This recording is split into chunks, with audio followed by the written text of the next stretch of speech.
Welcome to the latest episode of Gryphon Hall. Now, up to this point, you've seen me gathering stuff, digging holes, and occasionally exploring the world around me.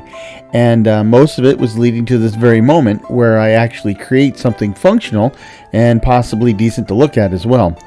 So it's time to actually start building the workshop, so let me get right to it. Now, whenever I build a workshop, I usually follow what I call the high school metal shop model. Now, you can probably find something like this in almost any high school.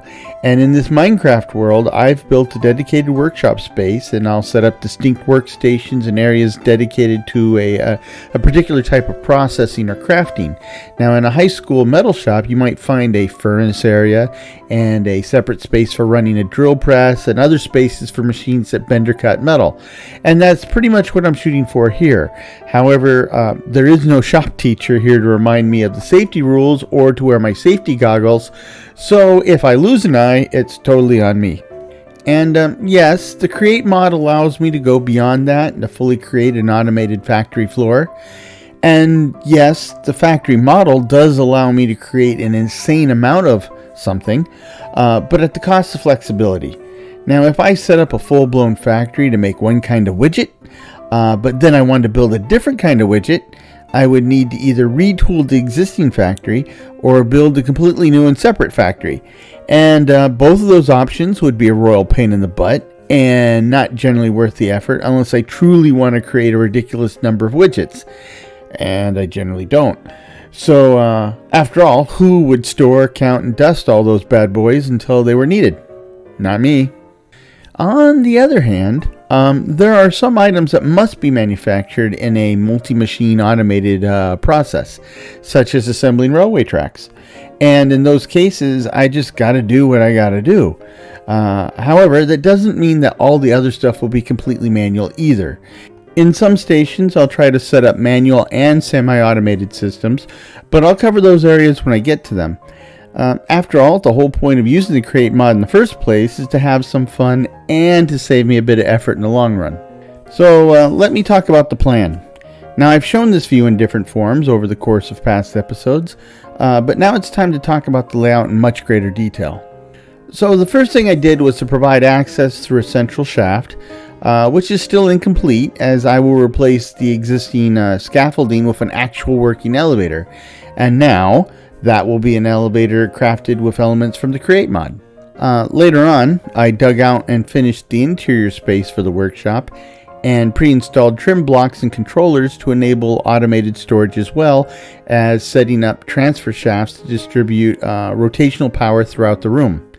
Now, as shown here, the storage is color-coded to help me keep my bearings when in the workshop, because at this point it all pretty much looks the same, and it can be real easy to get kind of lost, especially when trying to find the exit. Since that time, I've added an entry point where I can drop off material and it will get automatically routed to the right storage locations via the functionality provided by the storage drawers mod. Then I added rotational power, and as we saw in the last episode, I had to rework all of that to keep things running smoothly, or even running at all. But the dust is settled for the most part, and in this episode we move on to the actual meat and potatoes of the workshop level. Specifically, we're talking about the crafting stations and devices that transform the workshop from a big empty space to a highly useful facility. At least that's how I prefer to characterize it. And even more specifically, today's episode is about the most diverse module of the lot. This is where we'll have stamping and mixing stations, along with crafting tables, cutting boards, a blast furnace, anvil, grindstone, and any other small workstations that don't readily relate to the other defined workshop areas. And while it might seem like this is the catch-all module of the group, and that would usually kind of imply last place, this one needs to be first because it includes functionality that will be required to complete later modules. Another thing to mention here is that I will build just 2 stamping rigs and 2 mixing rigs, at least for now. In my experience with the create mod up to this point, and that includes other worlds I played in before I started this one, I found stamping and mixing to absolutely be essential, but so far pretty infrequent. Therefore, while I do need them, I don't need to optimize around stamping or mixing stacks upon stacks of items. at least not yet. I will be prototyping, so as we discussed last time around, that means that I will be returning to my creative world, and the first thing I need to do is set up a simulated module so that I can directly see how much space I have to work with, and then build within that limit. I know the dimensions by heart, of course, but it's easier to truly understand the spaces involved if I can visualize them. Now, as mentioned in previous episodes, the modules in the hall are 11 blocks by 11 blocks in length and width, and are 9 blocks high, though in terms of buildable space, there's only usually 7 blocks of vertical space available. However, I specifically created the workshop area to be 2 levels, so there is sufficient space to build upward if necessary, but in this case, that won't be needed. At least I don't think it'll be. With the simulated module ready to go, I can actually build the prototypes. Now, the target module in the actual hall is already powered, and in fact, all the modules that will contain crafting or processing stations are already set up with rotational force that's running through the conduit layer of the floor.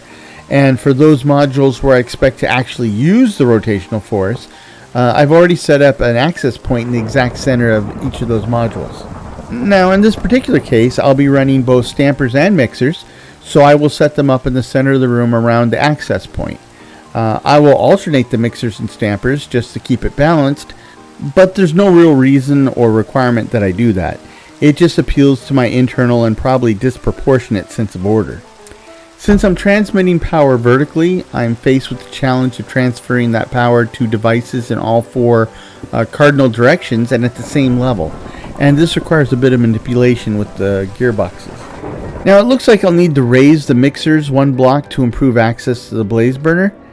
And the problem with the mixers is that even with standalone mixers like these, I need to set up quite a few supporting blocks to enable easy access for adding ingredients and retrieving the final product. There is no quick or easy way to make it look clean and simplified, but I'll try to do my best. First off, mixers won't activate unless there's a valid set of ingredients already in the basin below them. Now, some ingredients can be placed directly into the basin, and some need to be brought in through some kind of device. And liquids are a tricky and complex set of considerations unto themselves. But when setting up these manual mixers, there's obviously no problem with ingredients added directly to the basin. But to enable the use of other ingredients, I'm going to use a hopper and a container. And in this case, the container is a cabinet.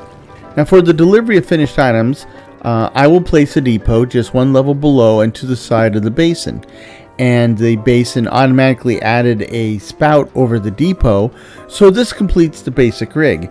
And since the setup of the presses is pretty much self-explanatory, that wraps up the basic functional pieces of the presses and the mixers.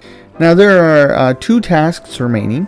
The first is to encase or enclose the mechanical bits of the presses and the mixers into something that looks good and deliberate, and not like the odd set of mechanical bits that I threw together to get these things to work, which is in fact exactly what they are, but I don't necessarily want them to look like that. I'm trying to run a quality establishment here. The second task is to find space elsewhere in the module to set up the other crafting stations. As for the first bit, I like to use deep slate tiles in various configurations, and I now have literally tons of deep slate, and since I use so much of it in my base designs, these deep slate tiles mesh very well into the existing theme and decor. Plus, I have enough variety in the number and shapes of items that actually use the tile pattern that I can use them to craft almost any shape or achieve any design purpose. But even with all that said, I'm having a problem coming up with an enclosure design that I like. Now, I think I'll set that aside for now and see what I can do with the other workstations, and once they're in place, I'll have a better idea of the remaining space I have to work with, and maybe, just maybe, I can design an enclosure I'm happy with. As for those other stations, I will start with crafting tables, and not just 1, but 2. Now, crafting tables are needed for the vast majority of recipes, so you can never really have too many of them, especially if they're scattered around in strategically useful places. And since we're also running with the Farmer's Delight mod and several add-ons related to it, the cutting board is a very useful bit of kit to have around as well. So much so that I like to add one wherever I permanently install a crafting table. Now, while anvils are not needed nearly as often as crafting tables or even cutting boards, They are the key to equipping yourself with the best gear and keeping it in good repair, which in turn goes a long ways toward keeping me alive and my stuff intact. So obviously we will need to make space for one here. Grindstones are also useful, especially for extracting experience from miscellaneous magical treasures found while on walkabout, and for removing unwanted or unhelpful enchantments from otherwise useful bits of gear. Now, blast furnaces allow me to pull some useful metal nuggets out of recovered metal-based gear that may otherwise serve little to no useful purpose. Now, with the help of mods, I actually have a choice between blast furnace styles, and I like the look of the Blackstone blast furnace. Now, it better matches the dark theme going on here, so that's what I'll use. Now, with some of these crafting stations already in place, I think I'm pretty happy with clustering them around the pillars in the corners of the module. And with that decision made, I think I can take another crack at the enclosure itself with a better understanding of the remaining space I have to work with. Now, I can't leave it as just a box sitting out in the middle of the floor. Well, actually, to be clear, I could leave it as just a box sitting out in the middle of the floor, but that's not my style, right? It's not my brand, and it would also drive me nuts. So I need to break up the lines a bit. Now, I know that this will be in an underground space with its own ceiling to keep out the elements, but I think the structure would still benefit from a kind of false roof. And even though I think that this is better than the plain box, I still don't think it's quite right. So let me mold that over while I flesh out some of the other workstations a bit more. Picking up where we left off earlier, we have the smithing table. Now, this is a required station for upgrading diamond armor and gear into netherite.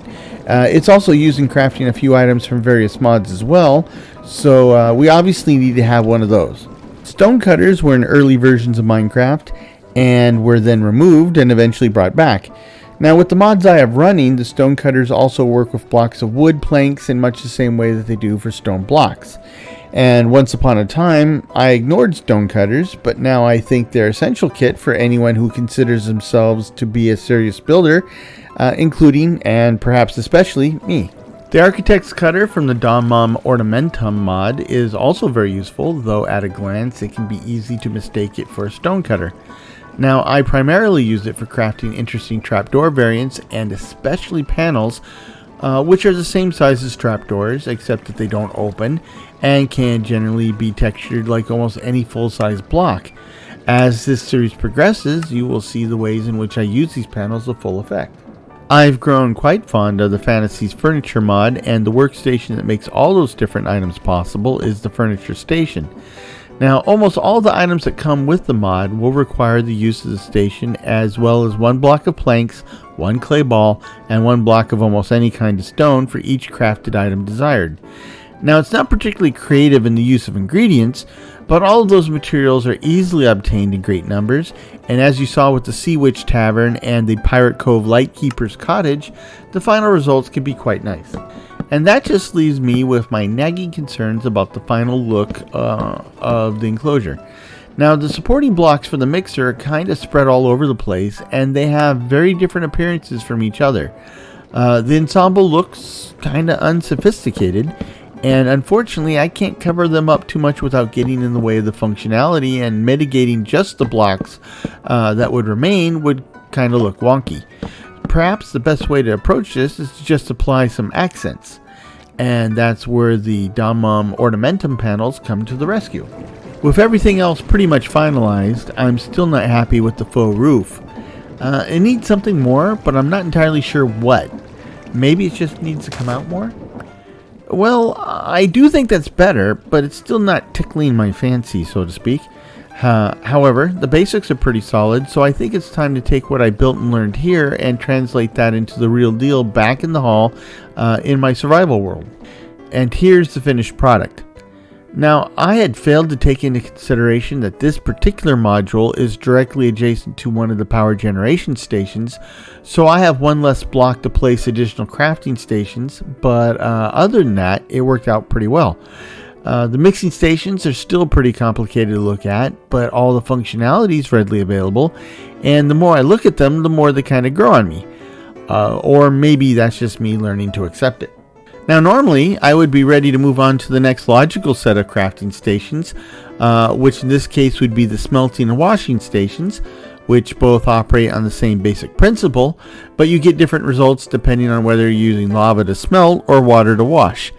Unfortunately, they require encased fans, which require a tidy bit of iron for fan blades, and I'm basically tapped out at the moment. Therefore, the next episode may entail my efforts at trying to gather enough iron to get me my smelting and washing stations. Now, washing gravel will net me some iron, and it'll net me somewhere close to 1 ingot of iron for each full stack of gravel, and I have a ton of gravel, and I can make plenty more. It's kind of a chicken and egg thing, but that's something for me to think about. In the meanwhile, I hope that all is well with you and yours, and that perhaps the things that I achieve, or fail to achieve, will help motivate you in your own Minecraft building efforts. And until next time, let's be careful out there. Cheers.